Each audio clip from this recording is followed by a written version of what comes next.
இன்னைக்கு நான் ஒரு ஃபீல் குட் மூவி தாங்க கொண்டு வந்திருக்கிறேன். ஆனா இந்த படத்த பார்த்து முடிச்சதும் என் மனசு நிறைஞ்சிருச்சுப்பா. மனசு நிறைஞ்சிருச்சு அப்படிங்கிற மாரி சொல்ல வச்சிருச்சு. அந்த அளவுக்கு ஒரு அருமையான படம். படத்துடைய பேர் வந்து பாலி. இது 1998ல வெளியாயிருக்கு. தமிழ் டப்லலாம் இருக்கான்னு தெரியலங்க. ஆனா இப்படிப்பட்ட படங்கள்லாம் நம்ம இவ்வளோ நாள் எப்படி பார்க்க தவறிட்டோம் அப்படின்னு சொல்லுவான்ல. அந்த ரேஞ்சில தான் இந்த படமும் ஒன் ஆஃப் த பெஸ்ட் மூவியா இருந்துச்சு. ஸோ இந்த படத்துல பார்த்தீங்கன்னா ரொம்ப ஒரு அறிவாளியா திறமையா பேசக்கூடிய நம்ம ஒரு பச்சை கிளி மாதிரி ஒரு கிளி ஒன்று இருக்கு. அந்த கிளி சின்ன வயசுல பிரிஞ்சு போனா தன்னுடைய குட்டி தோழியை தேடி போற பயணம் தான் இந்த படம். ஸோ இந்த பயணத்துல அந்த கிளி சந்திக்கக்கூடிய பிரச்சனைகள் என்ன, தடைகள் என்ன, அது எல்லாத்தையுமே கடந்து கடைசியா வந்து தன்னுடைய தோழியை கண்டுபிடிச்சதா இல்லையா அப்படிங்கிறது தான் இந்த படத்துடைய ஒன்லைனர். ஸோ செம்ம இன்ட்ரெஸ்டா இருந்துச்சு. அண்ட் நான் சொன்ன மாதிரி செம்ம ஃபீல் குட் மூவிங்க. அப்படி நம்ம என்ன ஏதுன்னு கதைகளை போய் பார்த்து தெரிஞ்சுக்கலாமா, ஸ்டோரிகளே போயிடலாமா? ஓகே, இந்த மூணு ஃபர்ஸ்ட்லேயே அமெரிக்காவில் இருக்கக்கூடிய ஒரு மிகப்பெரிய விலங்குகள் ஆராய்ச்சி கூடத்தை காமிக்கிறாங்க. அங்க ஒருத்தர் புதுசா வந்து வேலைக்கு ஜாயின் பண்றாரு. அவர் தான் நம்ம படத்துடைய ஹீரோவான மிஷா. மிஷாக்கு சொந்த நாடு பார்த்தீங்கன்னா ரஷ்யா. இப்போ புலப்பெயர்ந்து அமெரிக்கா வந்திருக்கிறாப்ல. ஆல்ரெடி அந்த ஆய்வகத்தில் வேலை பார்க்கக்கூடிய ஒருத்தர் அவருக்கு வந்து இன்ஸ்ட்ரக்ஷன் கொடுக்குறாரு. அந்த பில்டிங் வந்து சுத்தி காமிக்கிறாரு. இது அட்மினிஸ்ட்ரேஷன், இது laboratory and the main building ஒன்னா காமிச்சு அண்ட் விலங்குகள் அடைச்சு வச்சிருப்பாங்கல்ல அந்த ஏரியா வந்து காமிக்கிறாப்ல. ஸோ இது எதையும் நீ தொந்தரவு பண்ணிடக்கூடாது, பிரச்சனையை கொடுத்துடக்கூடாது, இது எல்லாமே ஆராய்ச்சி பண்றதுக்காக வச்சிருக்காங்க. வந்தமா கிளீன் பண்ணாமா நம்ம வேலையை மட்டும் பார்த்தமான்னு இருக்கணும், எதுவும் ஏடா கூடாம பண்ணிடக்கூடாதுன்ட்டு இது எல்லாத்தையுமே சொல்லிட்டு இருக்கிறாப்லையா. அப்போ அங்க தள்ளி தனிமையில வந்து பாத்தீங்கன்னா ஒரு கூண்டுல ஒரு பறவை ஒன்று அடைக்கப்பட்டிருக்கு. அது ஒரு மாதிரி ஆச்சரியமா பார்த்துட்டு ஆமா இது என்ன பறவைங்க அப்படின்னு வந்துட்டு கேட்கிறாப்ல. அங்கிருந்து அவர் சொல்றாரு, அது பக்கத்துல போயிடாத, அது ஒரு மோசமான கிளிப்பா, கடிச்சு வச்சிரும் அப்படின்னு சொல்றாப்லையா. ஒரு மாதிரி ஆச்சரியமா பாக்குறாப்ல. சோ இந்த கிளி பேர் பாத்தீங்கன்னா ஆக்சுவலா அதுதான் நம்ம படத்தோட மெயின் ஹீரோ. அதோட பேர் தான் பாலி. பாலி ரொம்ப டல்லா இருக்குது. அதுக்கு சாப்பாடு வச்சிருப்பாங்க, அது கூட அதை சரியா சாப்பிடல. இதெல்லாம் பார்த்துட்டு ஒரு மாதிரி பாவமா, ஏங்க வச்ச சாப்பாடு கூட ஒழுங்கா சாப்பிடலன்ட்டு சொல்றப்போ அது எதுவும் பண்ணிடாத, அதை வச்சு ஆய்வுலாம் பண்ணாங்க, நிறைய காசுலாம் செலவழிச்சு பார்த்தாங்க, அது ஒன்னும் வேலைக்காகலன்னு தான் இங்க ஓரங்கட்டி போட்டுக்கிறாங்க. சோ இப்படி விலங்குகள் பறவைகள் எல்லாமே இருக்கும், நீ எதையும் டிஸ்டர்ப் பண்ணிடாத சரிவா அப்படின்ட்டு அங்க இருந்து கூப்பிட்டு போறாப்ல. ஒரு மாதிரி அந்த கிளியை பாவமாவே பார்த்துட்டு போறாப்ல. அண்ட் 2-3 நாள் கடந்து போகுது, வேலைகள்லாம் சூப்பரா பார்த்துட்டு இருக்கிறாரு. அப்போ யாருமே இல்லாத நேரம் பார்த்தீங்கன்னா திடீர்னு இந்த பேஸ்மெண்ட்ல இருந்து ஏதோ பாட்டு படிக்கிற சத்தம்லாம் கேக்குது. இப்படி தனியா கிளீன் பண்ணிட்டு இருந்தப்போ இந்த மாதிரிலாம் சத்தம் கேட்டுச்சுன்னா பயமா இருக்காதா இல்லையா? அந்த மாதிரி தான் கொஞ்சம் பயப்படுறாப்ல. கொஞ்சம் அது பெருசா எடுத்துக்கல. அப்புறம் இன்னொரு அறையை வந்து கிளீன் பண்ணிட்டு இருக்கிறாரு. அங்க பேரண்ட்ஸ் ஆஃப் த வேர்ல்ட் அப்படின்ட்டு ஒரு புக் ஒன்று இருக்குது. அதெல்லாம் பாக்குறாரு. சோ கிளிகள் சம்பந்தப்பட்ட ஏதோ ஒரு புக்குன்னு நினைக்கிறேன் அப்படின்னு பாக்குற பட்சத்துல இப்போ அகைன் பாத்தீங்கன்னா அந்த பேஸ்மெண்ட்ல இருந்து ஏதோ ஒரு சத்தம். என்னடா இது சத்தம்னு சொல்லிட்டு அந்த கையில வச்சிருக்கிற தொடப்பத்தை வச்சுட்டு தைரியமா வாராப்ல. உள்ள வந்து பார்த்தா நம்ம கிளி தான் வந்து பாத்தீங்கன்னா ரொம்ப இனிமையா பாட்டு படிச்சுட்டு அதை பார்த்து அப்படியே மெய் மறந்து போறாரு. என்னடா ஒரு கிளி பாட்டு படிக்குதா அப்படின்ட்டு பார்த்துட்டு இருக்கிற பட்சத்துல தெரியாதனமா அங்க இருக்கிற கூண்டுகள்லாம் தட்டி விட்டுருந்தாரு. அந்த சத்தத்தை கேட்டு அந்த கிளி ஒரு சவுண்ட் கொடுக்குமா, யோ யார் நீ பாட்டு படிக்கும்போது வந்து டிஸ்டர்ப் பண்ணிட்டு இருக்கிற போய் அப்படின்ட்டு ஒரு மாதிரி இப்படி சொல்லும்போது என்னடா கிளி இப்படி இந்த மாதிரி எல்லாம் பேசுதுன்ட்டு அங்கிருந்து பயந்து ஓடி வந்துட்டு அந்த ஆள்கிட்ட வந்து சொல்றாப்ல. இந்த பராமரிக்கக்கூடிய ஆள் இருப்பார்ல, அவர்கிட்ட வந்து சொல்லும்போது யோ உங்க என்ன சொன்ன, எதையும் டிஸ்டர்ப் பண்ணாத, உன் வேலையை மட்டும் பாரு, கிளி பாட்டு படிக்கோ பேசுதோ என்னமோ பண்ணுது, எதுவும் கண்டுக்காத, உன் வேலையை மட்டும் பாருன்ட்டு இப்படி ஹரரா சொன்னதும் ஓகேட்டு நம்மால் கம்மன் வந்துட்டு அகைன் வேலை பார்க்குறாப்ல. அந்த அகைன் அந்த அறையை தான் வந்து கிளீன் பண்ணும்போது பேரண்ட்ஸ் ஆஃப் த வேர்ல்டுன்னு இருக்குல்ல அந்த புக்கை அப்படியே வந்து புரட்டி பார்க்குறாப்ல. அதுக்குள்ள வந்து பார்த்தீங்கன்னா ஒரு துண்டு சீட்டில் ஏதோ ஒரு அட்ரஸ் அண்ட் ஃபோன் நம்பர்லாம் இருக்கு. அதை எடுத்து பார்க்குறாரு. பார்த்து ஓரமாக வச்சுட்டு இப்போ இந்த கிளியை பற்றி தெரிஞ்சுக்கலான்ட்டு பார்க்குறப்ப அது என்னெல்லாம் சாப்பிடுன்ட்டு அதில் போட்டிருக்கும். இந்த ஃப்ரூட்ஸ், நட்ஸ், மேங்கோ இந்த மாதிரிலாம் சாப்பிடுன்னு சொல்லி போட்டிருக்குல்ல. என்ன பண்ணுறாருன்னா அந்த ஓரமாக எடுத்து வச்சாரு துண்டு பேப்பரில். அது என்னெல்லாம் சாப்பிடுன்னு சொல்லிட்டு அதில் எழுதி வச்சுட்டு மொத்தமே 3 ஐட்டம் தான் அதில் எழுதி வச்சுட்டு அந்த பேப்பர் தூக்கி தன்னுடைய பாக்கெட்ல வச்சு நேரா மார்க்கெட்ல போய் கிளி சாப்பிடக்கூடிய அந்த மேங்கோ அந்த ஃப்ரூட்ஸ் எல்லாம் வாங்கிட்டு வராப்ல. வந்து நேரா பேஸ்மெண்ட்டுக்குள்ள வந்துட்டு அந்த கிளிகிட்ட கொஞ்சம் பழகலாம் ட்ரை பண்றாரு. ஆக்சுவலா அது வந்து ஒரு அதிபுத்திசாலித்தனமான ஒரு கிளின் அவருக்கு நல்லாவே தெரிஞ்சு போயிருச்சா, அதுக்கிட்ட நல்லா பழகலாம் அப்படின்னு சொல்லிட்டு வாங்கிட்டு வந்த அந்த பழங்களை வச்சு அதை கொஞ்சம் தூண்டி விடுறாரு. அப்பா அந்த மேங்கோலாம் என்ன டேஸ்டா இருக்கும் தெரியுமா அப்படின்ட்டு கட் பண்ணிட்டு இந்த மேங்கோ வேணுமா, அப்போ மேங்கோ சொல்லு அப்படின்ட்டு வந்து அதுக்கு ஆசையை காமிச்சுக்கிறான். உள்ள இருக்கிற தலைவன் அப்படியே அமைதியா இருந்துட்டு இருக்கிறான். ஏன்னா மனிதர்கள் கிட்ட வந்து அதிகமா பேசக்கூடாது அப்படின்னு தான் அதோட எண்ணத்துல இருக்குது போல. அதனால தான் அமைதியா இருந்துட்டு. பட் இங்க கொடுக்கப்படுற சாப்பாடு வந்து அதுக்கு சுத்தமா பிடிக்கலங்க. ஆனா இந்த மாதிரியான ஃப்ரூட்ஸ் பல வகைகள்லாம் அதுக்கு சாப்பிடணும்னு ஒரு ஆசை. இவன் மேங்கோன்னு சொன்னா மட்டும் தான் அவன் வந்து கொடுப்பாங்கிற ரேஞ்சில் தெரியுதா. அப்போ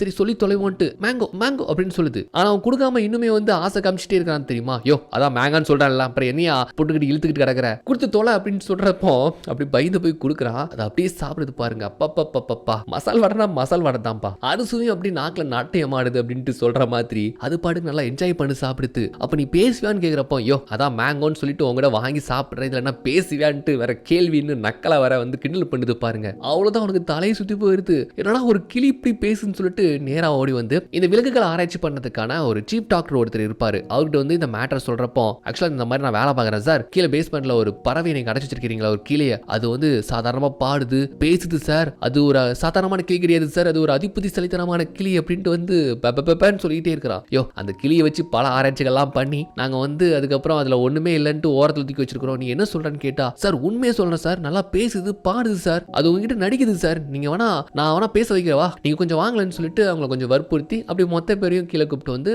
அகைன் அந்த மாதிரி மேங்கோ கொடுத்து அதை வந்து பேச சொல்றான், பாட சொல்றான். ஆனா அது கீ கீ கீண்டு சாதாரணமான ஒரு கிளி மாதிரி தான் கத்திதி தவிர அது பேசவும் செய்யல பாடவும் செய்யலையா. அப்புறம் அந்த டாக்டர் பார்த்துட்டு அவன் வேலை என்ன அதை மட்டும் பாரு சரியா, எங்க டைம் போட்டு வேஸ்ட் பண்ணாதன்ட்டு கடுப்பாயிட்டு அங்க இருந்து கத்திட்டு போயிருந்தாப்ல. போனதுக்கப்புறம் ரொம்ப தோண்டு போயிருந்தான். என்னன்னு காரணம் கேட்டா, ரஷ்யால இருந்து இங்க புலம்பெயர்ந்து வந்த இவனுக்கு இந்த மொழி எல்லாமே புதுசுங்க, இங்க இருக்கிற மக்களும் புதுசு தெரியுமா, ரொம்ப லோன்லியா ஃபீல் பண்றான். நம்ம சொல்றதை யாருமே நம்பல. இந்த மாதிரி சொல்றப்போ பைத்தியக்காரன் வர சொல்றாங்க, நமக்குன்ட்டு யாருமே இல்லைன்னு சொல்லிட்டு அவன் படுக்க தன்னாக்குல புலம்பிக்கிட்டு இருக்கிறான். இந்த கிளி அப்படியே பார்த்துட்டே இருக்குது. எப்பா புலம்பாத, நான் நல்லா பேசுவேன் அப்படின்னு சொல்றப்போ அப்படியே இந்த கூண்டு பக்கமா கூர்ந்து வந்து பாக்குறான். நல்லா பேசுவல்ல, அப்புறம் எதுக்கு நீ அவங்க முன்னால பேசல அப்படின்னு கேட்டா, இப்போ உனக்கு என்ன பிரச்சனை, நான் பேசி தான் பல வம்புகளா மாட்டிருக்கிறேன், இப்போ நீ தனியா இருக்கிறேன்னு ஃபீல் பண்ற, அதான் உனக்கு கம்பெனி கொடுத்து பேசுறேன், மற்றபடி நான்லாம் பேச மாட்டான்பா அப்படின்னு சொல்றப்போ அவன் அப்படியே பெருமூச்சு விட்டான். நல்லவேளை நான் பைத்தியக்காரன் நினைச்சிட்டேன். ஏன்னா இங்க வந்ததுல இருந்து எனக்கு இந்த ஊரு புதுசு, இந்த மொழியும் புதுசா, எல்லாமே வித்தியாசமா இருக்கு. நீ பேசுறது பாடத்தை பார்த்து எனக்கு நானே யோசிச்சேன், ஒருவேளை நம்ம பைத்தியம் ஆயிட்டோமோ அப்படின்னு நினைச்சேன் அப்படின்ட்டு பெருமூச்சு விட்டு உட்கார்றான். ஸோ என்னுடைய ஊரு என்னுடைய மொழியை நான் ரொம்ப மிஸ் பண்றேன்ட்டு ரொம்ப வேதனைப்பட்டு சொல்றப்ப அங்க வந்து ஒரு டீச்சரை வேலை பார்த்தாப்லையா. இப்போ துரதிருஷ்டவசம் இந்த இடத்துல வந்து மாட்டிக்கிட்டேன் அப்படின்ட்டு வந்து அவன் சொந்த கதை சோ கதையை சொல்லிட்டு இருக்கிறான். இப்போ நம்ம கிளி அவங்க கிட்ட ரொம்ப ஃப்ரெண்ட்லியா பேசுது. இந்த மாதிரி நானும் பேசி தான் பல பிரச்சனைகளை மாட்டிக்கிட்டு இங்க வந்து சிக்கிக்கிட்டேன். பல வருடங்களா நான் ஒரு குட்டி பூனை தேடிட்டு இருக்கிறேன், அவ பேரு மேரி. அவளை தேடின பயணத்துல தான் நான் அங்கங்க சிக்கி மாட்டி கடைசி இங்க வந்து மாட்டிக்கிட்டப்பான்ட்டு அது பாட்டுக்க புலம்பிக்கிட்டு இருக்க. சோ என்ன கதை அப்படின்னு கேட்கிறப்ப அது ஒரு பெரிய கதை, அனுமார் வாழ் மாதிரி நீண்டுகிட்டே போகும் அப்படின்னு சொல்றப்போ ஓகே எனக்கு அந்த மாதிரி கதைகள்லாம் கேட்கறதுக்கு இன்ட்ரெஸ்ட் தான், நீங்க இது சொல்றியா அப்படின்ட்டு ரொம்ப ஆர்வமா கேட்கிறானா. சொல்றேன்பா சொல்றேன் அப்படின்னு சொல்லிட்டு பெருமூச்சு விட்டு ஒரு பிளாஷ்பேக் எடுத்து கொடுத்தாப்ல. கொஞ்சம் வருஷத்துக்கு முன்னால மேரின்னு சொல்லிட்டு ஒரு குட்டி பொண்ணு இருப்பா. அந்த குட்டி பொண்ணுக்கு அவங்க தாத்தா வந்து கிஃப்டா கொடுத்தது தான் நம்ம பாலி அப்பதான் முட்டையில இருந்து பொரிஞ்சு வந்த ஒரு குஞ்சா இருந்திருக்கும். அவங்க தாத்தா எங்க இருந்து எடுத்துட்டு வந்து அந்த குட்டி பொண்ணுக்கு வந்து கொடுத்துருப்பாப்ல. ஆக்சுவலா அந்த குட்டி பொண்ணு வந்து கொஞ்சம் திக்குவாய், அவளுக்கு அப்போ ஒரு 6 வயசு இருக்குன்னு வச்சுக்கோங்களேன். தாத்தா கொடுத்த அந்த கிளிய நல்லா பொறுப்பா வந்து பாத்துக்கிட்டா. அதுக்கு பாலின்னு சொல்லிட்டு பேர் கூட வச்சாங்க. எப்போதுமே பாலியோட தான் இருந்துட்டு இருப்பா. அதுக்கு சாப்பாடு கொடுக்கறது, அதை பொறுப்பா பாத்துக்கிறது, தான் கூடவே வந்து தூங்க வைக்கிறது அப்படின்ட்டு குட்டி பொண்ணு எப்போதுமே பாலியை விட்டு பிரிஞ்சதே கிடையாது. பாலுக்குமே குஞ்சுல இருந்து நம்ம மேரியோட இருந்ததுனால 2 பேருக்குமே இருக்கக்கூடிய அந்த நெருக்கம் வந்து ரொம்ப டீப்பாவே இருந்துச்சு. குஞ்சுல இருந்து ஓரளவுக்கு நல்லா வளர்ந்தாச்சு, ஆனா இன்னும் பறக்கவே இல்லை. அப்போ ஒரு நாள் பாத்தீங்கன்னா நம்ம மேரியுடைய அப்பா வார்ல இருந்து திரும்பி வந்தாரு. சொந்த பந்தம் எல்லாருமே சேர்ந்து அவருக்காக ஒரு வெல்கம் பார்ட்டி ஒன்று வச்சாங்க. மேரிக்கு விவரம் தெரிஞ்சதுக்கு அப்புறமா தான் இப்பதான் ஃபர்ஸ்ட் டைம் அப்பா பாக்குறாரு. தன்னுடைய குழந்தை நல்லா நடக்கிற அளவுக்கு வளர்ந்ததை பார்த்து அப்பாவுக்கு அவ்வளவு சந்தோஷம். அப்படியே குழந்தைய கொஞ்சிக்கிட்டு இருக்கிறாப்ல. அப்ப காலுக்குள்ள தான் நம்ம பாலி அங்கேயுமா ஓடிட்டு இருக்கோம். ஏன்னா நம்ம வீட்டுல கிளிலாம் வளர்க்குறீங்களான்ட்டு அது எல்லாருமே வேடிக்கையா பார்த்து சிரிச்சிட்டுலாம் இருந்திருப்பாங்க. அப்பதான் அந்த கிளியை தூக்கி வச்சுட்டு மேரி வந்து திக்குவாயோட இது வந்து தாத்தா கொடுத்தாரு, இது தாத்தா கொடுத்தாருப்பா அப்படின்ட்டு ஒரு மாதிரி கியூட்டா திக்குவாயோட சொல்றப்போ அப்பா கொஞ்சம் கஷ்டமாயிருது. தன்னுடைய பொண்ணுக்கு இப்படி திக்குவாயோட ஒரு குறைபாடா இருக்கான்ட்டு முகமே கொஞ்சம் வாடி போயிருதுன்னு வச்சுக்கோங்களேன். பாட்டிலாம் முடிஞ்சு எல்லாருமே போனதுக்கு அப்புறமா அம்மா அப்படி செல்லமா வந்து மேரியை தூங்க வைக்கிறாங்களா. அப்படி முத்தம் கொடுத்துட்டு அங்கிருந்து போறப்போ அம்மா பாலிக்கும் கிஸ் கொடுங்கம்மா, அது பாவம் அப்படின்னு சொல்றப்போ அவங்க அம்மா கிளிக்கு போய் முத்தம் கொடுத்துட்டு அப்படியே குழந்தைய தூங்க வைக்கிறதுக்காக ஒரு பாட்டு ஒன்று படிப்பாங்க. ஆக்சுவலா அந்த பாட்டை தான் நம்ம கிளி வந்து அன்னைக்கு பேஸ்மெண்ட்ல படிச்சிருக்கோம். அப்படி தூங்க வச்சுட்டு அவங்க வெளியே போறப்போ அவங்க ஹஸ்பண்ட் வந்துட்டு அவங்க கிட்ட கோப்படு பேசிட்டு இருக்காங்க. ஆக்சுவலா இங்க இருந்து நம்ம குட்டி பொண்ணு இதை கேட்டுட்டு இருக்கிறா. எது கோப்படுறாப்லனா இந்த மாதிரி பொண்ணுக்கு திக்குவாய் இருக்கிறத பத்தி அவங்க பெருசா வந்து சொல்லிருக்க மாட்டாங்க. ஆனா பேசுறதுக்கு இந்த அளவுக்கு சிரமப்படுறா, நீ அவளுக்கு ஏதாச்சும் ட்ரைனிங் கொடுக்கலையா, ட்ரீட்மெண்ட் எடுக்கலையான்ட்டு வந்து இப்படி மனைவி கிட்ட அவர் கத்தி பேசுறாருல. இதை நம்ம குட்டி பொண்ணு கேட்டுட்டு இருக்கிறா. வயசு 6 தான் ஆகுது, ஆனா நம்மளுக்கு இப்படி ஒரு குறைபாடு இருக்கிறத வச்சு தான் வீட்டுல அப்படி அம்மாவும் அப்பாவும் சண்டை போட்டுக்கிறாங்கன்ட்டு அந்த பொண்ணால புரிஞ்சுக்க முடியுது. அவ தூங்காம அப்படியே கிளி தூக்கிட்டு வந்து அதுக்கு ராணி மாதிரி அலங்கரிச்சு ஒரு ஃபேரி காட் மதரா நீங்க வந்து எனக்கு ஒரு வரம் கொடுக்கணும் அப்படின்ட்டு அதுகிட்ட கேக்குது. எனக்கு வந்து சரியா பேச வைங்க மத்தவங்க மாதிரி அப்படின்னு கியூட்டா வந்து ஒரு வெகுளியா வந்து சொல்லிக்கிட்டு இருக்கு. கிளி கூட முடிச்சுக்கிட்டு இருக்கு என்னத்தான் அவ சொல்றான்ட்டு. இப்ப கட் பண்ணா பாத்தீங்கன்னா மறுநாள் நம்ம மேரிக்கு வந்து நல்லா பேசுறதுக்கான ட்ரைனிங் எல்லாம் கொடுக்குறாங்க. அப்ப கூட நம்ம கிளியும் கூடவே தான் இருக்கு. ஆக்சுவலா அவங்க என்ன சொல்றாங்களோ அது கிளியும் வந்து அப்சர்வ் பண்ணிட்டு இருக்குது, கூர்ந்து கவனிச்சுட்டே இருக்குது. ஸோ மேரியால சாதாரணமான வேர்ட்ஸ் கூட சொல்றதுக்கு ரொம்ப சிரமப்படுறா. வீட்டுல வந்து அம்மா கூட வந்து அவளுக்கு ட்ரெயின் பண்றாங்க. கப் அப்படின்னு சொல்லிட்டு கூட அவளால சொல்ல முடியல, ரொம்ப திணறுதா. இந்த மாதிரியான வேர்ட்ஸ் கூட அவளால பேச முடியலையே அப்படின்னு அம்மா கிட்ட அப்பா கோபப்படுறாரு. அவங்க அந்த பக்கம் வாக்குவாதம் பண்றாங்கல்ல, அப்போ இந்த பக்கம் நம்ம கிளி வந்துட்டு கப் அப்படின்னு சொல்லிட்டு வந்து சொல்லி கொடுக்கு. நம்ம மேரி அப்படியே வீந்து போறா, என்னடா நம்ம கிளி பேசுதே அப்படின்ட்டு. இப்ப அந்த கிளியை பார்த்து அப்படியே கப் அப்படின்னு சொல்லுவாளாம். அந்த ஒரு வார்த்தை சொன்னதுக்கே, அதுவும் திக்காம சொன்னதுக்கே அம்மாவுக்கும் அப்பாவுக்கும் அவ்வளவு சந்தோஷம். பொண்ணு அப்படியே கட்டி தழுவிக்கிறாங்க. இதுக்கப்புறம் மேரிக்கு வந்து பாத்தீங்கன்னா பேசக்கூடிய ஒரு நல்ல நண்பனாவே பாலி வந்து கிடைச்சு போயிருது. ஆக்சுவலா கிளி பேசுறது நம்ம மேரிக்கு மட்டும் தான் தெரியும், வீட்டுல யாருக்குமே தெரியாது. ஸோ திக்குவாயா இருக்கிறதுனால தான் வீட்டுல சண்டை போட்டுக்கிறாங்கன்ட்டு நம்ம மேரிக்கு பாத்தீங்கன்னா இந்த கிளியே வந்து நல்லா கத்து கொடுக்குது, எப்படி பேசணும் சொல்லி கொடுக்கு. அப்பா பாக்குறாரு, எப்ப பார்த்தாலும் கிளியோட தான் இருந்துட்டு இருக்கிறாருன்னு சொல்லிட்டு மேரி கடைக்கு போயிட்டு வரலாமான்னு கேட்டா, அப்பா பாலி நல்லா பேசுதுப்பா, எனக்கு அது சொல்லி கொடுக்குது அப்படின்னு சொல்றப்போ அப்பா சொல்றாரு, இந்த மாதிரி பறவைகள்லாம் பேசாது சொல்லும், அது நம்ம என்ன சொல்றோமோ அதை வேணா ரிப்பீட் பண்ணும், மற்றபடி அதுக்கு எதுவும் தெரியாதுன்னு சொல்றப்போ இல்ல அது வந்து நல்லா புரிஞ்சுக்குது அப்படின்னு சொல்றா. சரி குட்டி பொண்ணு என்னமோ சொல்றா அப்படின்ட்டு அது சாதாரணமா விட்டுருந்தாங்க.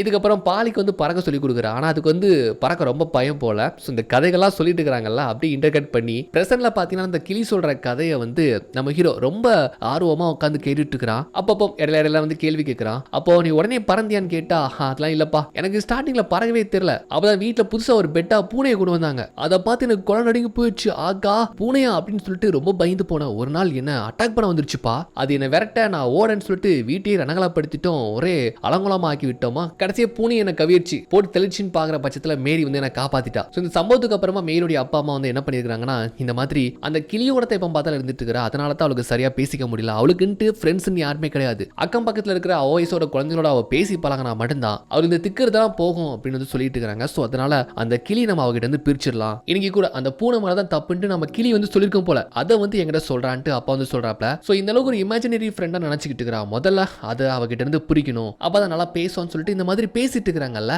இதை நம்ம மேரி கேட்டுருதா அண்ட் பாலியை கூப்பிட்டு போயிட்டு விண்ட வழியா அதை பறக்க சொல்றா. ஏன்ட்டு கேட்டா, இந்த மாதிரி ஒருவேளை என்கிட்ட இருந்து உன்னை பிரிச்சுட்டாங்கன்னா நீ திரும்பி பறந்து என்கிட்டே வந்துருவல்ல அப்படின்ட்டு இந்த குட்டி பொண்ணு இப்படி சொல்லும்போது பாலி வந்து பறக்கிறதுக்கு ரொம்ப பயப்படுது. விண்டோ வழியா பறந்து போ, பறந்து போயிட்டு வா அப்படின்னு வந்து இப்படி சொல்லிட்டு இருக்கும்போது அது ரொம்ப பயப்படுது. பறந்து போட்டு எதுக்கு என்ன போட்டு இப்படி பயமுறுத்துருத, அப்படி சொல்றதா இருந்தா நீ வந்து பறந்து காமி அப்படின்னு அது விளையாடுத்தனமா சொல்லியிருந்தா. சரி அப்படின்ட்டு விண்டோ வழியா அந்த ரூஃபுக்கு வரும்போது மேல அந்த பூந்தொடி தட்டி விட்டு அது கீழே விழுந்துருது. இந்த சத்தம் உள்ள இருந்த அப்பா அம்மாவுக்கு கேட்டுருது. அவங்க என்னன்னு சொல்லிட்டு வராங்க, மேல இவ இப்படி பாரு அப்படி பாருன்னு சொல்லி கொடுத்துட்டு இருக்கிறாள். அப்போ மேல இருந்து தவறி நம்ம மேரி கீழே வந்துருதா, வந்து அப்படியே பிடிச்சி தொங்கிட்டு இருப்பாளாம். அப்ப கீழே விழுற சமயத்துல அப்பா ஓடி வந்து அவளை பிடிச்சிருந்தாரு. நல்லவள அவளுக்கு எதுவுமே ஆகல. அப்போ பார்த்தா மேல கிளி இருந்துட்டு இருக்கல. சோ கிளியால தான் இவளை பிரச்சனை சொல்லிட்டு கிளி அவகிட்ட இருந்து பிரிக்கலான்னு ஒரு முடிவு எடுத்து ஒரு கூண்ட போட்டு அடைச்சு அப்பா கார்ல கிளியை கொண்டு போவாரு. அதை பிரிய முடியாம பாவம் நம்ம மேரி என் கிளியை கொடுத்துருங்கப்பா அப்படின்ட்டு பின்னாலேயே அழுதுகிட்டு ஓடும். அம்மா போய் பிடிப்பாங்க.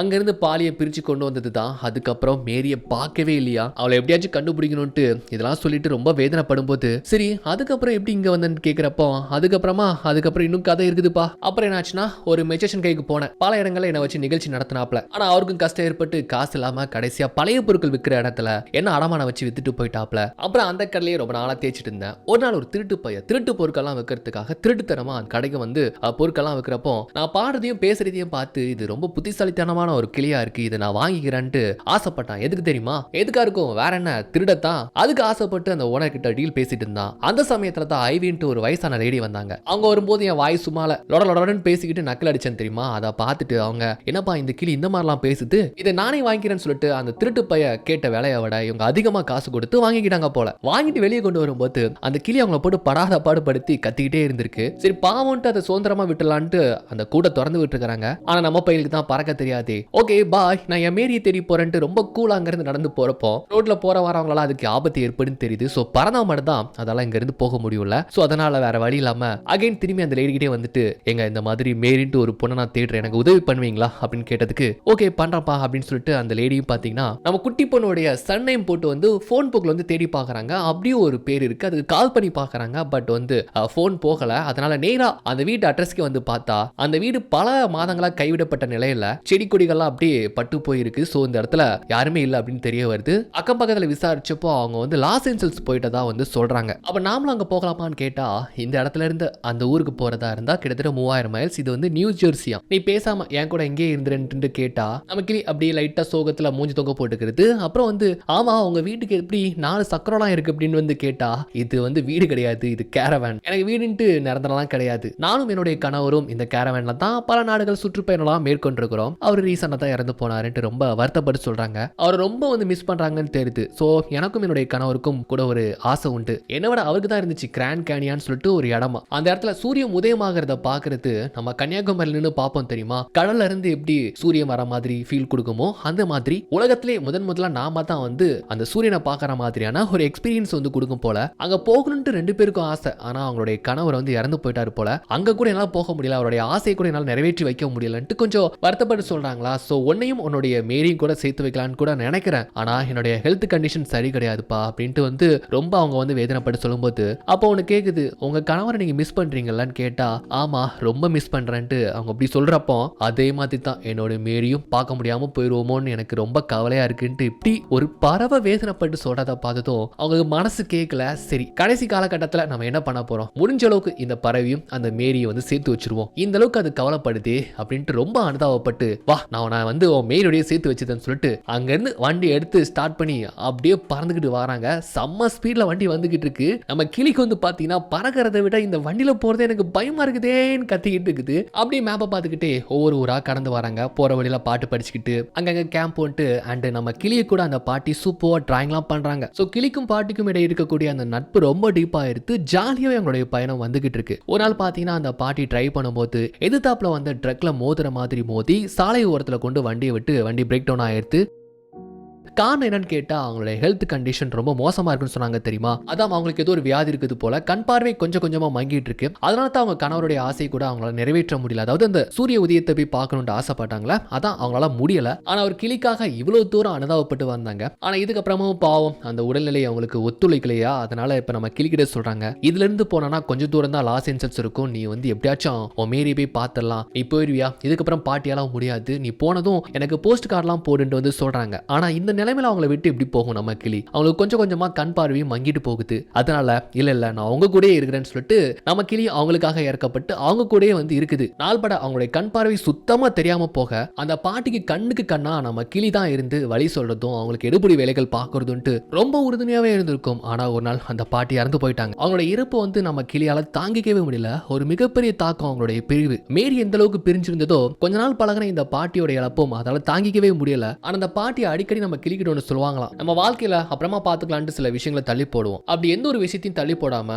இப்பவே செஞ்சு முடிக்கணும் அப்படின்ட்டு வந்து அடிக்கடி சொல்லுவாங்க போல. அதனால அப்புறமா பறக்கலான்ட்டு இது தள்ளி தள்ளி போட்டு இருந்துச்சுல. சோ இப்ப பறந்து நம்ம எப்படியாச்சும் மேரியை கண்டுபிடிக்கணும்ட்டு ஒரு தைரியமா அங்க இருந்து பறக்க ஆரம்பிக்குது. ஒரு பயத்தோட ஆரம்பிச்சாலும் வானத்துல அது பாட்டுக்கு நல்ல ரெக்கடிச்சு பறக்குது. அந்த தைரியம் தான் அதுக்கு வந்து இந்த மாதிரியான ஒரு தூண்டுதல் ஏற்படுத்தி நல்லாவே பறந்து ரொம்ப தூரம் டிராவல் பண்ணி அந்த கிராண்ட் கேனியன் சொன்னாங்கல்ல, சூரிய உதயம் பார்க்குற இடம், அந்த இடத்துக்கு நைட்டோட நம்ம தலைவன் வந்து ஒரு மரச்செடியில் அமர்ந்து அதிகாலையில அந்த சூரிய உதயத்தை பார்க்குதுங்க. ஆக்சுவலா அவங்களுடைய ஆசையை வந்து நம்ம கிளி நிறைவேற்றி வச்சுட்டு அப்படிங்கிறது டிராவல் பண்ணி நம்ம மேரியை தேடி சிட்டிக்கு தான் வராப்ல. மேரியை போய் எப்படி தேடுறது, எப்படி கண்டுபிடிக்கிறது எதுவுமே தெரியல. அப்படி சிட்டிக்கு வந்த பட்சத்துல இதே மாதிரியான ஒரு கிளி பார்த்தீங்கன்னா அழகா பாடு படிச்சுட்டு இருக்குது. நம்மளால அப்படியே போயிட்டு அதுக்கிட்ட ஜொல்லு விடுற மாதிரி உட்காந்து பாக்குறாப்ல. ஆனா அந்த கிளி பேசுது, அதாவது கிளி பாஷையில தான் பேசுது, ஆனா வேற மொழியில பேசுது. நம்ம ஆளுக்கு வந்து சரியா புரியல. அப்புறம் அந்த கிளி பறந்து போது பாருங்க, பின்னாடி நம்ம ஆளும் ஃபாலோ பண்ணி போறான். அங்க பார்த்தா நம்ம பையன் மாதிரி ஒரு 2-3 கிளி இருக்கு, அதை வளர்க்கக்கூடிய ஒருத்தர் இருப்பாரு போல. அப்படியே பார்த்துட்டு நம்ம பையிலையும் ஹே என்ன புதுசா இருக்கிற அங்க வா அப்படின்னு வந்து கூப்பிட்டதும் நம்மால் பயப்படவே இல்லை, அப்படியே ஃப்ரெண்ட்லியே போய் உட்காந்துக்கிறான். அவர் சகஜமா கிளிகிட்ட பேசுவார்ல அந்த மாதிரி கேட்கிறாப்ல. ஆனா நம்மால் வந்து மனிதர்கள் மாதிரி பதில் சொன்னதும் அப்படியே வியந்து போறாரு, வாயடைச்சு போறாரு. என்னது கிளி பேசுதுன்ட்டு அவருக்கு ரொம்ப பிரமிப்பா இருக்கு. ஒருவேளை நம்ம சொல்றதை தான் வந்து மிமிக் பண்ணதுன்னு நினைச்சிட்டு உன் பேர் என்னன்னு கேட்கிறப்போ என் பேர் இந்த மாதிரி பாலி, நான் மேரின்னு சொல்லிட்டு ஒரு பொண்ணை தேடி வந்தேன்ட்டு இப்படி படப்படன்னு பேசினதும் அப்படி இன்னுமே மிரண்டு போறாரா. ஓ மை காட், நான் இப்பதான் ஃபர்ஸ்ட் டைம் இப்படி ஒரு கிளி பேசுறத பாக்குறேன். நான் வளர்க்குற கிளிகள்லாம் நான் என்ன சொல்றேனோ அது ரிப்பீட் தான் பண்ணும், ஆனா ஃபர்ஸ்ட் டைம் இந்த மாதிரி பேசுறியாப்பா அப்படின்னதும் ஆமாமா பேசுவேன் பாடுவேன் அப்படின்னு நம்மால் வாயாடி மாதிரி பேச அண்ட் வந்து இந்த மாதிரி மேரி தெரிய வந்தேன். இது எந்த ஊருன்னு கேட்கிறப்போ இது வந்து லாஸ் ஏஞ்சல்ஸ் சொல்லும் போது ஓ லாஸ் ஏஞ்சல்ஸ் இங்க தான் என்னுடைய மேரி இருக்கிறா, கொஞ்சம் கண்டுபிடிச்சு சொல்ல முடியுமான்னு வந்து கேட்கிறாப்ல. எப்படியோ அந்த பாட்டியோட உதவியோடையும் பறந்தும் நம்மால் இங்க வந்து சேர்ந்துட்டான். ஒரு வழியா மேரி கண்டுபிடிக்கலான்ட்டு அவர் கூட அந்த போன் புக்ல எடுத்து பாக்குறாரு. அப்படி ஒரு நேம்ல சர் நேம்ல இருக்கிறான்ட்டு பாக்குறாப்ல.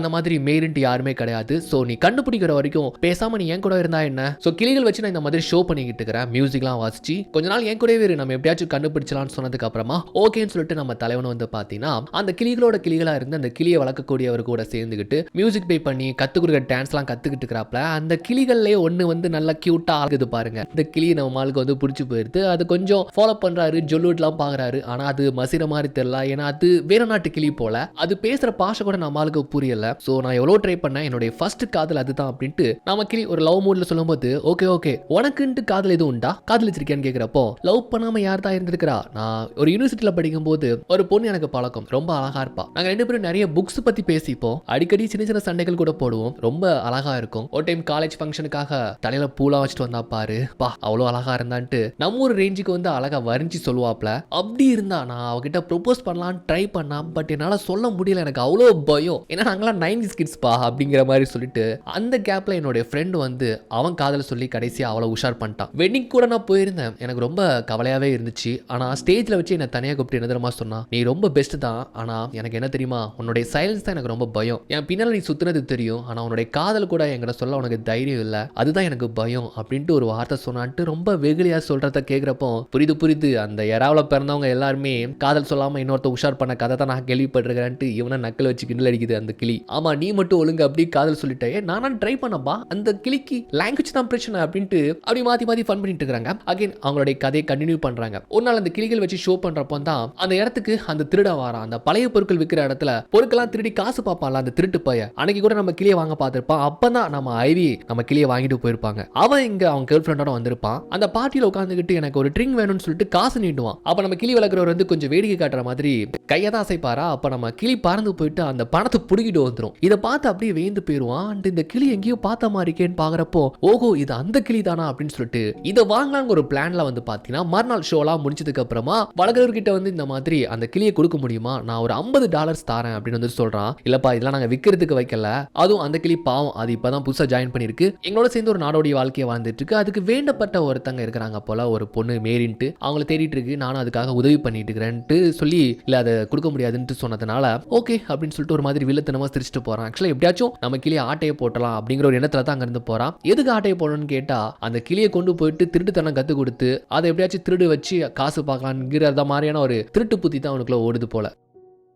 மறுநாள் அதே மாதிரி ஷோ நடந்துகிட்டு இருக்குது. இந்த திருட்டு பையன் என்ன பண்றானா போலீஸ் கால் பண்ணி இந்த மாதிரி ஷோ நடக்கிற இடத்துல கண்டிப்பா ரெஸ்டாரண்ட் மாதிரியும் நடத்திட்டு இருப்பாங்க, சாப்பாடு ஃபுட் அண்ட் சரக்குலாம் கொடுத்துட்டு இருப்பாங்கல்ல, சாப்பாடு விஷயம் ரொம்ப மோசமா இருக்கு, சுத்தம் இல்ல, எலி கரப்பாம் பூச்சின்ட்டு அப்படி இப்படிமா இருந்துகிட்டு இருக்குது, குழந்தைகளுக்கெல்லாம் வந்து மது வந்து கொடுத்துட்டு இருக்காங்க, ரொம்ப இல்லீகலான விஷயங்கள் நடந்துகிட்டு இருக்குன்னு சொல்லிட்டு இல்லாத பொல்லாததெல்லாம் வந்து போலீஸ்ல இப்படி வந்து போட்டு விட்டுருதான். இதெல்லாம் உடனே வந்து பாத்தீங்கன்னா போலீஸ் படையும் அங்க வந்துருந்தாங்க. ஏதோ இல்லீகலா நடந்துட்டு இருக்கிறத நினைச்சிட்டு போலீஸும் வந்த போர்ஸ்லயே வந்து பாத்தீங்கன்னா மக்கள் அங்கிருந்து விரட்ட பாக்குறாங்க. அப்ப என்னமோ நினைச்சிட்டு நம்ம கிளி வளர்க்குறவரும் அங்கிருந்து ஓட பாக்குறாரு. அண்ட் ஓடுறதுக்கு முன்னால அவருடைய கிளிகள் எல்லாத்தையுமே அங்க இருந்து பறந்து போக சொல்றாரு. ஏன்னா கிளிகளை வந்து போலீஸ் பிடிச்சிட்டாங்கன்னா அவ்வளவுதான், அப்புறம் திருப்பி கொடுக்க மாட்டானுங்கல்ல, அதனால பறந்து போங்கன்னு சொல்லிட்டு அவர் அங்க இருந்து எஸ் ஆயிருந்தாரு. ஆனா எல்லா கிளிகளுமே பறந்து போயிடுது, நம்ம தலைவனை தவிர அவன் தான் என்ன நடக்குன்னு தெரியாம முழிச்சிட்டு இருப்பான். அப்ப இந்த திருட்டு பையன் தொப்பி ஒப்பிட்டு நம்ம லைக்கா தூக்கிட்டு அங்க இருந்து கார்ல கூப்பிட்டு போறான். அப்ப நம்மால் கேக்குறாப்ல, ஆமா நீ யாரு, எதுக்கு என்ன இப்படி கூப்பிட்டு போற, அவர் எங்கன்னு கேக்குறப்போ அவர் கிளிகள் வச்சு இந்த மாதிரி ஷோ நடத்துறது வந்து சட்டத்துக்கு விரோதமானது, அவரை வந்து போலீஸ் பிடிக்க போறாங்க, அதனால அங்க இருந்து தப்பிச்சு போயிட்டாரு, இனிமேல் வரமாட்டாரு. அப்புறம் நான் யாருன்னா என்ன ஞாபகம் இருக்கா,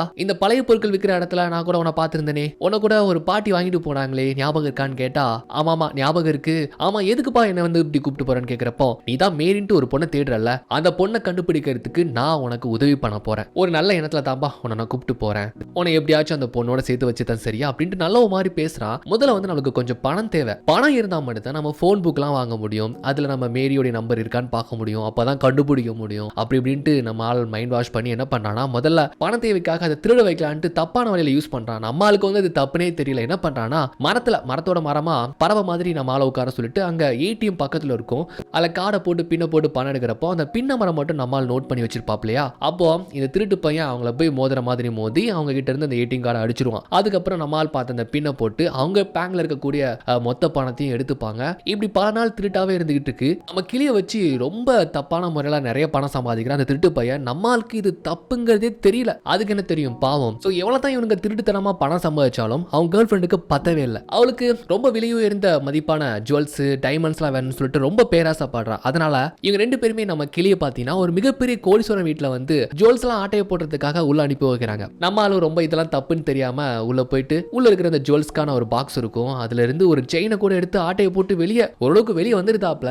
அப்போ என்னமோ சத்தம் சொல்லிட்டு அந்த வீட்டுல இருக்கக்கூடிய ஒரு பையன் நம்ம கிளியை கையும் களவுமா பிடிச்சிருந்தான். சோ நம்மால் உள்ள மாட்டதை பார்த்ததுமே வெளியே நின்ன அந்த திருட்டு பையலும் அவனுடைய காதலியும் அங்கிருந்து நம்ம கிளி விட்டு ஓடி இருப்பாங்களா, மாட்டின நம்மால பிடிச்சி அதுக்கப்புறம் தான் இந்த ஆய்வு கூடத்துக்கு அனுப்பி வச்சிருப்பாங்க. இவ்வளவு புத்திசாலித்தனமான ஒரு கிளியா இருக்கே, அதுவும் விலையுயர்ந்த பொருள் தெரிஞ்சு அதை ஆட்டையை போடுற அளவுக்கு வீடு புகுந்து வந்திருக்கு பாரு அப்படின்னு சொல்லிட்டு அந்த வீட்டோட உரிமையாளர் இந்த ஆய்வு கூடத்துக்கு வந்து கொண்டு வந்திருப்பாரு. அதுவும் அந்த டாக்டர் கிட்ட தான் வந்து ஒப்படைச்சிருப்பாங்க. டாக்டரும் அதோடைய பேசும் திறமையை பார்த்து வியந்து போறாரு. ஆனா இருந்தாலும் அதோடைய திறமையை ஆக ஓகுன்னு புகழ் தரக்கூடாதுன்னு சொல்லிட்டு அந்த வீட்டுடைய உரிமையாளர் கிட்ட இந்த மாதிரியான கிளிகள்லாம் ட்ரெயின் பண்ணப்பட்டிருக்கோம், நம்ம என்ன சொல்றோமோ அதை திரும்பி சொல்லும் அப்படின்ட்டு அவர் சொல்றப்போ நம்ம கிளி பாத்தீங்கன்னா போன் புக் இருக்கா, மேரி கண்டுபிடிக்கணும் அப்படின்னு வந்து சொல்றப்போ அவரு சொல்றாரு அந்த வீட்டுக்காரரும், ஆமாங்க மேரி மேரின்னு சொல்லிட்டு இருக்கு, யாரையும் அந்த கிளி தேடுது போல அப்படின்னு சொல்றப்போ இது எல்லாமே சொல்லி ட்ரெயின் பண்ணிருப்பாங்க, இதெல்லாம் அந்த அளவுக்கு திறமையான கிளிலாம் கிடையாது, இதே மாதிரி எக்கச்சக்கமான கிளிகள்லாம் இருக்கு, இதெல்லாம் நீங்க பெருசா எடுத்துக்க வேணாம், இதை நாங்க கொஞ்ச நாள் வச்சு ஆய்வு பண்ணிக்கிறோம், நீங்க போயிட்டு வாங்கன்ட்டு அங்க இருந்து அனுப்பி வச்சதுக்கு அப்புறமா நம்ம ஆராய்ச்சி பண்றதுக்கு இப்படி ஒரு வகையான கிளி கிடைச்சிருக்கே அப்படிங்கிற ஒரு பெருமிதத்துல வந்து பாத்தீங்கன்னா அந்த கிளி கிட்ட பேச்சுவார்த்தை நடத்துறாப்ல. நம்மளால ஆரம்பத்துல பேசாம இருந்தா அதுக்கு பிரச்சனையே வந்திருக்காது, ஆனா அவர் பேசுறதுக்கு ஏத்த மாதிரி அதுவும் கூட கூட பேசுது, கேட்கறதுக்குலாம் வந்து பதில் சொல்லுது தெரியுமா. உடனே அவர் வந்து ஓகே எங்க ஆராய்ச்சிக்கு நீ மட்டும் ஒத்துழைச்சுன்னு வச்சுக்கோயேன், கண்டிப்பா நீ தேடுற மேரி கிட்ட நான் உனக்கு ஒன்று வந்து ஒப்படைக்கிறேன் சேர்க்கிறேன் அப்படின்னு வந்து அதுகிட்ட சத்தியம் பண்றாரு. ஓகே நம்மால வந்து நம்பிருதாப்ல. அதுக்கப்புறம் நம்ம கிளியை வச்சு சில ஆராய்ச்சிகள் பண்றாங்க. ஒன்றும் கிடையாது, அது எந்த அளவுக்கு பேசக்கூடிய திறமையா இருக்கு, எந்த அளவுக்கு அறிவு திறன் இருக்குன்னு சொல்லிட்டு செக் பண்றாங்க. அப்படி சோதிச்சு பார்த்ததுல ஒரு நார்மல் ஹியூமன் மாதிரி பிஹேவ் பண்ணதை பார்த்து அங்க இருக்கிற எல்லாருக்குமே ரொம்ப ஷாக் ஆயிருது. அதுவும் பேச்சு திறன் மூலமா எல்லாத்தையுமே வெளிப்படுத்துது தெரியுமா. அதுதான் அவங்களுக்கு ரொம்ப ஆச்சரியம், ஒரு மிகப்பெரிய அதிசயமா ஒரு அரிய வகை கிளியை வந்து பார்க்கப்படுதா. அன்னைக்கு நாள் இரவு பாத்தீங்கன்னா இந்த பக்கமா நம்ம பையன் இருக்கும்போது அந்த பக்கமா அந்த டாக்டர் யார்கிட்டயோ போன்ல பேசிட்டு இருக்காரு. கொஞ்சம் லைட்டா டோர் திறந்து இருக்குது. அந்த பக்கமா அவர் என்ன பேசுறாருன்னு நம்மால் கவனிச்சிட்டு இருக்கிறான். ஆக்சுவலா யார்கிட்டயோ என்ன தெரியுமா சொல்றான், இப்படி அந்த கிளி மேரின்னு சொல்லிட்டு ஒருத்தர் தேடிட்டு இருக்குது, அவங்க நாங்க கண்டுபிடிச்சிட்டோம், பட் வந்து அவங்க கிட்ட நாங்க வந்து ஒப்படைக்க போறது கிடையாது, இனிமேல் இந்த இன்ஸ்டிடியூட்டுக்கு தான் அந்த கிளி சொந்தம் அப்படின்னு சொல்லிட்டு நம்ம ஆளுக்கு சத்தியம் பண்ணி கொடுத்ததை மீறி இப்படி ஒரு துரோகத்தை வந்து பண்ணிட்டு இருக்கிறான். அந்த பக்கமா அவன் பேசிட்டு இருக்கிறத நம்மால் கேட்டுதாப்ல. சோ அவனுடைய சுயநலத்துக்காக நம்மளை இப்படி வந்து பயன்படுத்திக்கிறானே அப்படின்னு சொல்லிட்டு இப்ப மறுநாள் ஒரு மிகப்பெரிய கமிட்டி கூப்பிட்டு வச்சு இந்த டாக்டர் பாத்தீங்கன்னா நம்ம கிளியை பத்தி தான் பேசிட்டு இருக்கிறான். சோ உங்க கண்ணு முன்னாடி இந்த கிளியை பேச வைக்கிறேன்னு சொல்லிட்டு நம்மால வந்து பேச ட்ரை பண்றான். ஆனா நம்மால் தான் பயங்கர உஷாராயிட்டாப்ல. அவன் என்ன சொல்றானோ அதுக்கேற்ற மாதிரி சாதாரணமான ஒரு கிளி எப்படி வந்து மிமிக் பண்ணும் அந்த மாதிரி தான் பேசுது, அந்த மாதிரி தான் கீச்சிடும் சத்தம்லாம் கொடுக்கு. வந்த ஆராய்ச்சியாளர்களுக்கெல்லாம் இது அந்த அளவுக்கு அவங்க சொல்ற மாதிரி பெருசா ஒரு ஸ்பெஷலான கிளி மாதிரி தெரியலையே, நார்மலான கிளிகள்லாம் இந்த மாதிரி வீடுகளே சாதாரணமா பேசுதே அப்படின்ட்டு நம்புற அளவுக்கு நம்மால் பயங்கரமான ஒரு ஆக்டிங் கொடுத்துட்டு இருக்கிறான். அந்த டாக்டர் வந்து முழிக்கிறாரு, ஏன் அப்படி பண்ற, ஒழுங்கா பேசிட்டு நம்மால் கிட்ட சைகைகளை முணுமுணுக்கிறான், அப்படிலாம் சொல்லி பார்க்கறான். அது ஒன்னே ஒன்று தான் சொல்றது, யூ ஆர் லயர், நீ பொய் சொல்றவன், நீ பொய் சொல்றவன் அப்படின்னு சொல்லிட்டு அங்கிருந்து பறந்துகிட்டு வெளியே போக பாக்குது. சோ வந்தவங்க எல்லாருக்குமே ஒரு மிகப்பெரிய ஏமாற்றம், டாக்டருக்கு கூட ஒரு கெட்ட பேர் ஏற்படுத்திடுது. சோ கிளியை பிடிச்சு வச்சு இனிமேல் இது பறக்கவே கூடாதுன்ட்டு அதோட ரெக்கையை வர கட் பண்ணி விட்டுருந்தாங்க பாவம். அதுக்கப்புறம் நம்மளால பேச வைக்கிறதுக்கு என்னெல்லாமோ ட்ரை பண்ணி பார்த்துருக்காங்க. சோ இந்த மாதிரி ஒரு துரோகம் அந்த டாக்டர் பண்ணதுனால இனிமேல் மனிதர்கள் கிட்ட பேசவே கூடாதுன்னு சொல்லிட்டு ஒரு சாதாரணமான பேர்ட் மாதிரி தான் பிஹேவ் பண்ணிருக்காப்ல. சோ இதை வச்சு எந்த ஒரு பிரோஜனம் இல்ல அப்படின்ட்டு தான் இவனை கூண்டுல அடிச்சு இங்க இந்த பேஸ்மெண்ட்ல கொண்டு ஓரத்துல வச்சிருக்காங்கன்ட்டு இந்த கதைகள் எல்லாத்தையுமே சொல்ல போய் தான் நம்ம ஹீரோக்கு எல்லாமே தெரிய வருது. சோ இதோடைய கதையை கேட்டு அவனுக்கு ரொம்ப கஷ்டமாயிருது. சோ மேரி அங்க இருந்து பிரிஞ்சு எங்கெல்லாமோ போய் கடைசியா இங்க வந்து நான் அந்த கூண்டுக்குள்ள இந்த பேஸ்மெண்ட்குள்ள மாட்டிக்கிட்டேன்ட்டு ரொம்ப வருத்தப்படுறத பார்த்ததும் ஒரு கடத்துல நம்ம ஹீரோ ஒரு முடிவு எடுக்கிறான், நான் உன்னை மேரியோட சேர்த்து வைக்கிறேன், வா உடனே நான் கூப்பிட்டு போறேன்னு சொல்லிட்டு என்ன பண்றான்னா டக்குன்னு ஒரு கட்டிங் பேர் ஒன்று எடுத்து அந்த கூண்டை அப்படி கட் பண்ணி விடுறான். கிளி சொல்லுது, ஏ என்ன பண்ற, நீ என்ன திறந்து விட்டுன்னு வச்சுக்கோயேன், அவ்வளவுதான் அவனுடைய வேலை போயிருன்னு சொன்னா, போனா போது வேலை, பெரிய பொல்லாத வேலை, ஒன்ன காப்பாத்தி ஒன்ன அந்த மெயினோட சேர்க்கறது தான் என்னுடைய பெரிய வேலை அப்படின்னு சொல்லிட்டு நம்மால் கூண்டுல இருந்து வெளியே கிளியை கூப்பிட்டு வந்து அண்டு அந்த டாக்டர் சொல்லியிருந்தால இந்த மாதிரி மேரிங்கிற அந்த பொண்ணை கண்டுபிடிச்சிட்டோம், இந்த மாதிரி கலிபோர்னியாவில் எங்கேயும் வந்து இருக்கிறதா வந்து சொல்லியிருப்பான். ஸோ கண்டிப்பா மெயிலுடைய அட்ரஸ் அவன் ஆஃபீஸில் தான் இருக்குன்னு சொல்லிட்டு அவனுக்கு தெரியாமலே உள்ள வந்து அவன் ஃபைல்ஸ் எல்லாம் நோண்டி பார்க்கறாங்க எங்க அந்த அட்ரஸ் இருக்குன்னு சொல்லிட்டு. அப்பதான் நம்ம ஹீரோக்கு ஒரு ஞாபகம் வருது. ஃபர்ஸ்ட் சீன்லயே வந்து பாத்தீங்கன்னா அந்த பேரட்ஸ் ஆஃப் த வேர்ல்டுங்கிற அந்த புக்ல தான் வந்து ஒரு துண்டு பேப்பர்ல ஒரு அட்ரஸ் இருந்திருக்கும், ஒரு ஃபோன் நம்பர் இருந்திருக்கும், MA போட்டிருக்கும். அந்த துண்டு பேப்பர்ல தான் நம்ம கிளி என்னெல்லாம் சாப்பிடும்னு எழுதி வச்சுட்டு மார்க்கெட்ல போய் ஃப்ரூட்ஸ் எல்லாம் வாங்கி வந்துருப்பார்ல, அப்ப அதுதான் நம்ம மேரியுடைய அட்ரஸ்ன்னு சொல்லிட்டு அவரோட பாக்கெட்ல இருந்து எடுக்கிறாரு. உடனே பார்த்ததும் அப்பா சாமி இதுவுல தான் இருந்திருக்குதா அப்படின்ட்டு ஒரு வழியா மேரியை கண்டுபிடிச்சாச்சுங்கிற குஷியில வந்து அவங்களுக்கு வந்து ஃபோன் பண்ணி இந்த மாதிரி நான் பாலியை கண்டுபிடிச்சிருக்கிறேன், இது மேரி வீடு தானே, குட்டி பூனை வீடு தானே அப்படின்ட்டு கேட்கிற பட்சத்திலேயே நம்ம கிளிக்கு சந்தோஷம் தாங்க முடியல. அப்படியே சந்தோஷத்துல துள்ளி குதிக்கிறாப்புல நம்ம ஆளு. அப்படியே வந்து ஒரு குஷியோட இருந்துட்டு தப்போ அவர் சொல்றாரு, நான் வந்து பாலி கண்டுபிடிச்சிருக்கிறேன், நான் நேர்ல வந்து எல்லாத்தையுமே சொல்றேன் அப்படின்னு பேசிட்டு இருக்கும்போது அந்த டாக்டர் உள்ள வந்துருதா, என்ன பண்ணிட்டு இருக்கிற அப்படின்னு வந்துட்டு கேட்பானா, என்ன பண்றானா, பாலிக்கு சொந்தமான அந்த மேரி கிட்ட போய் நான் சேர்க்க போறேன், அதுக்கான முயற்சி தான் பண்ணிட்டு இருக்கிறேன்னு சொல்றப்போ அந்த டாக்டர் சொல்றான், இது இந்த ஆராய்ச்சி கூடத்துக்கு சொந்தமானது, எது தேவையில்லாத விஷயத்த பண்ணாத, இல்லைன்னா உன்னை வேலையை விட்டு தூக்கிடுவேன் அப்படின்ட்டு ரொம்ப மிரட்டுறான். வேலையை விட்டு தூக்கினாலும் பரவாயில்ல, இது எப்படியாச்சும் நான் அதுக்கு சொந்தமானவங்க கிட்ட போய் சேர்த்துருவேன், ஆனா இந்த கிளிக்கு பண்ணிய ஒரு துரோகம் போயும் ஒரு பறவைக்கார அப்படி துரோகம் பண்ணுவேன்னு சொல்லிட்டு நம்மால் கெத்தா பேசிட்டு அங்கிருந்து பாலியை கொண்டு வரான். மொத்த செக்யூரிட்டி விரட்டுறாங்க. நேர வேகமா ஓடி போயிட்டு ஒரு லேபுக்குள்ள புகுந்து வந்து கதவை சாத்திக்கிறான். அங்கதான் பாத்தீங்கன்னா ரொம்ப அதி புத்திசாலித்தனமான விலங்குகள்லாம் இருக்குல்ல, ஆராய்ச்சிக்காக அடைக்கப்பட்டிருக்கும். உள்ள பூட்டிட்டு எப்படியாச்சும் ஜன்னல் வழியா வெளியே தப்பிச்சிடலாம்னு சொல்லிட்டு இவன் ஜன்னலை போட்டு உடைச்சிட்டு இருப்பான். ஆனா நம்ம பாலி பாத்தீங்கன்னா என்னமோ யோசிச்சுக்கிட்டே இருக்கு. அப்ப அங்கிருந்து கிளம்புறதுக்கு முன்னால ஒன்னு நம்ம பண்ணிட்டு போகணும் அப்படின்னு வந்து சொல்லுது. இங்க இவங்க வந்து பாத்தீங்கன்னா ஒரு வழியா கதவை உடைச்சிட்டு உள்ள வந்து பார்த்தா அங்க அடைக்கப்பட்டிருந்த எல்லா விலங்குகளையும் சுதந்திரமா திறந்து விட்டு தான் நம்ம பாலியும் நம்ம ஹீரோ அங்க இருந்து எஸ்ஐ போயிருப்பாங்க போல. வெளியே வந்து ஒரு குஷியில விலங்குகள்லாம் மாத்தி மாத்தி கூண்டு திறந்து விட்டு அங்கிருந்து ஒன்று நான் எஸ்கேப் ஆகுது. ஜன்னல் வழியா பார்த்தா அவங்க 2 பேரும் தப்பிச்சு போயிட்டாங்கன்ட்டு அந்த டாக்டருக்கு தெரியுதா. பட் வந்து அவங்கள விரட்டல. சரி போகட்டும் அப்படின்ட்டு வந்து ஃப்ரீயா விட்டுருதான். அண்ட் ஆராய்ச்சிக்காக வச்சிருந்த இந்த விலங்குகளையும் சுதந்திரமா விட்டுதான் போல. விட்டுதானா இல்லையான்னு தெரியல. நான் விட்டா நல்லா தான் இருக்குன்னு தோணும். அப்படியே கட் பண்ணா நம்ம ஹீரோவும் பாலியும் ஒரு பஸ்ஸை பிடிச்சி மேரி இருக்கக்கூடிய அந்த இடத்துக்கு வந்து சேர்ந்துருந்தாங்க. அந்த ஊருக்கு வீட்டையும் கண்டுபிடிச்சிருந்தாங்க. நம்ம பாலிக்கு வந்து பாத்தீங்கன்னா மேரியை பார்க்க போற அவ்வளவு சந்தோஷமா இருந்துகிட்டு இருக்குது. அந்த வீட்டை கண்டுபிடிச்சிருந்தாங்க. அங்க ஒரு குட்டி பொண்ணு விளையாண்டுட்டு இருக்கா. கொஞ்சம் பெரிய பொண்ணா இருந்த மாதிரி தெரியுது. உடனே நம்ம ஹீரோ கூட பாலி அங்க பாரு மேரி நிக்கிறா அப்படின்னு வந்துட்டு காமிச்சா பார்த்தா அது மேரி கிடையாது, வேற ஏதோ ஒரு பொண்ணு போல. அந்த குட்டி பொண்ணு இவங்களை பார்த்துட்டு உள்ள ஓடி போயிருந்தா. ஐயோ வேற ஏதோ ஒரு அட்ரஸ் கொண்டோம் போல அப்படின்ட்டு ரொம்ப குழம்பி போயிருந்தாங்க. அப்ப உள்ள ஓடி போன குட்டி பொண்ணு கொஞ்ச நேரத்துல ஒரு பெரிய பொண்ணை கூப்பிட்டு வரா. அப்ப அந்த பெரிய பொண்ணு நம்ம கிளியை பார்த்துட்டு பாலி அப்படின்னு சொல்லிட்டு சொல்லுவாளாம். ஆக்சுவலா அந்த பெரிய பொண்ணு தாங்க நம்ம மேரி. நம்ம ஹீரோக்கு அப்படி ஷாக் ஆயிடுது. ஹீரோ விடுங்க, நம்ம கிளிக்கு வந்து பாத்தீங்கன்னா ஒண்ணுமே புரியல. ஏன்னா அத்தனை வருஷம் கடந்து போயிடுச்சு. நம்ம மேரியும் பெரிய பொண்ணு ஆயிட்டா. பாலி மேரியை பிரியும் போது மேரிக்கு பாத்தீங்கன்னா 6 வயசு தான் இருக்கும். இப்போ அவளுக்கு ஒரு 20 வயசு இருக்கும். கிட்டத்தட்ட 14 வருடங்கள் கிட்ட கடந்து போயிடுச்சு. அப்போ 14 வருடங்கள் கடந்து போயிடுச்சுன்னா நம்ம கிளிக்கு 14 வயசு ஆயிடுச்சு. இந்த மாதிரியான கிளிகள் கிட்டத்தட்ட 30 வயசுக்கு மேல கூட உயிர் வாழும் போல. நம்ம கிளியால நம்பவே முடியல. மேரி வந்து பாலியை பார்த்துட்டு ரொம்ப சந்தோஷப்படுறா. ஆனா பாலி வந்துட்டு இது மேரி இல்ல, மேரி வந்து குட்டி போனா இருப்பா அப்படின்ட்டு இது மேரி இல்லைன்னு சொன்னதே சொல்லிக்கிட்டு இருக்கா. அப்ப எப்படித்தான் நம்ம பாலி நம்ப வைக்கிறதுன்னு பாக்குறப்போ மேரியுடைய அம்மா வந்து மேரி சின்ன குழந்தையா இருக்கும்போது அவளை தூங்க வைக்கிறதுக்காக ஒரு பாட்டு ஒன்று படிப்பாங்கல்ல. அந்த பாட்டு நம்ம பாலிக்கும் மேரிக்கும் மட்டுமே தெரியக்கூடிய ஒரு பாட்டு. அதாவது அவங்க ஃபேமிலி சாங்னே வச்சுக்கலாம். அந்த பாட்டை படிச்சதுக்கு அப்புறமா தான் அன்பு மலர்களே அப்படின்ட்டு அந்த ரேஞ்சில் வந்து பாத்தீங்கன்னா அப்படியே ஒரு மாதிரி பார்த்து மேரி நீதானா அப்படின்னு சொல்லிட்டு பறந்து போயிட்டு ஹாப்பியா ஒட்டிக்குதுங்க. அவ்வளவுதான். 2 பேருமே வந்து இத்தனை வருஷத்துக்கு அப்புறமா, இத்தனை பயணங்களுக்கு அப்புறமா, இத்தனை துயரங்களுக்கு அப்புறமா வந்து ஒண்ணு சேர்த்தாங்க. அதை பார்த்து நம்ம ஹீரோக்கு ஆனந்த கண்ணீரே வந்துருதுங்க. ஆமா எப்படி பறந்தது, இதுக்கு தான் ரெக்கையை வெட்டிட்டாங்கன்னு கேட்டா அது வளர்ந்துருக்கும் அப்படின்ட்டு வந்து மேரி சொல்றா. என்னதான் மேரி பாலையை பிரிஞ்சு இத்தனை வருஷம் இருந்தாலுமே ஆனா மேரியை தேடி இத்தனை வருஷம் போராடினது ஏங்கி போயிருந்தது நம்ம கிளி தானே, அந்த பாலி தானே. பாவம் ஆச்சுல்ல. அது அந்த அளவுக்கு சந்தோஷத்தை எமோஷனா வெளிப்படுத்திக்கிட்டு இருக்கு. அப்படி ரொம்ப ஹாப்பியா இருந்துட்டு இருக்காங்க. பக்கத்துல ஒரு குட்டி பொண்ணு இருக்கிறால. ஆக்சுவலா அது வந்து நம்ம மேரியோடைய பொண்ணுலாம் கிடையாது. மேரிக்கு இன்னும் கல்யாணமே ஆகல. பக்கத்து வீட்டுக்கார பொண்ணு போல. அந்த பொண்ணுகிட்ட வர காமிச்சுக்கிறா. இந்த மாதிரி சின்ன வயசுல எனக்கு ஒரு கிளி ஃப்ரெண்டா இருந்துச்சு, நிறைய எனக்கு வந்து கத்து கொடுத்துச்சு அப்படின்னு வந்து சொல்லியிருப்பாங்க நினைக்கிறேன். அதெல்லாம் வந்து சொல்றாங்க. இப்போ நல்லா திக்காம நல்லா சரளமா பேசுறாங்க. சோ இந்த அளவுக்கு ரொம்ப சந்தோஷம். நம்ம ஹீரோ கிட்டையும் தேங்க் பண்றோம். நீங்க தானே போன்ல பேசினது, சோ நீங்க பாலி பத்தி சொன்னதும் எனக்கு அப்படியே வந்து உயிரே வந்துருச்சுங்க. ரொம்ப நன்றிங்க, எப்படி நன்றி சொல்றதுனே தெரியல அப்படின்ட்டு இவ பாடுக பேசிட்டு இருக்க. ஆக்சுவலா இங்க வந்ததுல இருந்து ஒரு விஷயம் என்னன்னு கேட்டா, இவங்க 2 பேரும் சேர்த்து வச்சுட்டு நம்ம ஹீரோக்கு ஒரு பக்கம் சந்தோஷம் இருந்தாலும் மேரியை பார்த்ததுல இருந்து அவனுக்கு ரொம்ப பிடிச்சு போயிடுச்சு. அதாவது பார்த்ததும் காதல்பாங்கல்ல, அந்த மாதிரி அவன் அழகா பார்த்து ரசிச்சிருப்பான். பட் பார்த்ததுமே யார்ட்டையும் நம்ம காதல் சொல்ல முடியுமா? வாய்ப்பு இல்ல. ஆனா இதுல என்ன திருப்பன்னு கேட்டா, எப்படி நம்ம ஹீரோ ஃபீல் பண்றானோ அதே மாதிரி தான் மேரிக்குமே பார்த்ததும் நம்ம ஹீரோவை பிடிச்சு போயிடுச்சு. ஆனா 2 பேருமே கொஞ்சம் ஒரு மாதிரி வெளிப்படுத்திக்காம இருந்துட்டு இருக்காங்க. அண்ட் நம்ம ஹீரோ கூட ஓகேங்க, பாலி உங்ககிட்ட சேர்த்ததுல எனக்கு ரொம்ப மகிழ்ச்சி, நான் கிளம்புறேன். பாலி பார்க்கலாமா, எப்போ நான் அடுத்தது பார்க்க போறேன்னு தெரியலன்ட்டு சோகமா தான் அங்க இருந்து கிளம்புறான். அப்ப மேரி சொல்றாங்க வீடு வரைக்கும் வந்துட்டு போங்கன்னு சொல்றப்போ, இல்ல நான் கிளம்புறேன்னு தான் அங்க இருந்து கிளம்ப போறப்போ, அப்ப நம்ம கிளி இது எல்லாத்தையுமே நோட் பண்ணிட்டு ஏஹே ஓவர் சீன் போடாதுங்க, வா உன் மனசுல என்ன தோணுதோ அதை வெளிப்படையா சொல்லு அப்படின்ட்டு வந்து கலாய்க்குது. என்ன சொல்ற அப்படின்னு கேட்டா, மறுபடியும் முதல் காதல் மாதிரி புட்டுக்கிட்டு போயிட போகுதுப்பா அப்படின்னு சொன்னதுக்கு அப்புறமா தான் ஆகா மேரி சைட் அடிச்சு இவன் நோட் பண்ணிட்டான் போல அப்படின்ட்டு, ஒண்ணு இல்லைங்க நீங்க பாக்குறதுக்கு அவ்வளவு அழகா இருக்கிறீங்கன்னு சொல்லிட்டு, அதாவது முதல் காதலை வந்து இவன் காதல் அவன் வெளிப்படுத்தவே இல்லை. ஆனா பார்த்ததுமே இது ஒரு காதல், ஆனா இதை வந்து சொல்லவும் முடியாது. பட் அழகா இருக்கிறீங்கன்னு சொல்லிட்டு இப்படி பொத்தாம் பொதுவா சொல்ற மாதிரி சொல்றான். அவ புரிஞ்சுக்கிறா, விழுந்துட்டா, ஒரு மாதிரி வெக்கத்துல சிரிக்கிறா. அப்புறம் என்ன 2 பேருமே கிளியும் நம்ம மேரியும் கூட வீட்டுக்கு கூப்பிடுறாங்க. ஓகேன்னு சொல்லிட்டு அப்படியே கிளிக்கிட்ட பேசிக்கிட்டே வந்து ஜாலியா பேசிட்டே அப்படியே மேரியுடைய வீட்டுக்கு போற மாதிரி தான் இந்த படம். இப்படி ஒரு ஹாப்பி எண்டிங்கா முடிஞ்சு போகுது. இதுக்கப்புறம் நம்மளே கெஸ் பண்ணிக்க வேண்டியதான். கண்டிப்பா நம்ம ஹீரோவும் மேரியும் காதலிச்சு திருமணம் செஞ்சுப்பாங்க. அண்ட் நம்ம பாலியோட ஒரு நல்ல இல்லற வாழ்க்கையை சந்தோஷமா வாழ்வாங்க அப்படிங்கறத நம்மளே யூகிச்சுக்க வேண்டியதான். ஓகே, இந்த ஸ்டோரி எப்படி இருந்துச்சுங்கிறத கமெண்ட் பண்ணுங்க. நெக்ஸ்ட் வீடியோ பார்க்கறதுக்கு முன்னால நம்ம சேனலை மறக்காம சப்ஸ்கிரைப் பண்ணுங்க.